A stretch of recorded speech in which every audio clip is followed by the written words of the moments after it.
because the never again is now. Colleagues, nothing, and I mean nothing, justifies the human suffering in Gaza. The starvation, the killings, the genocide. No one should be able to turn away from that. Yet, that was exactly what has been going on.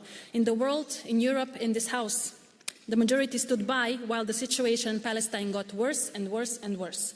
Meanwhile, some of us insist, and some of us have been demanding from the EU to act for years now.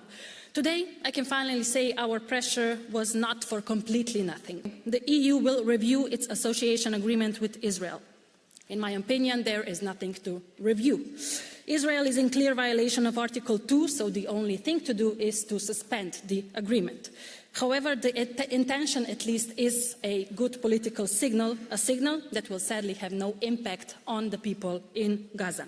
We have to act, not to review documents, not to raise concerns. We have to be clear and tell the Israeli government end this madness or face sanctions. It is the bare minimum, because the never again is now.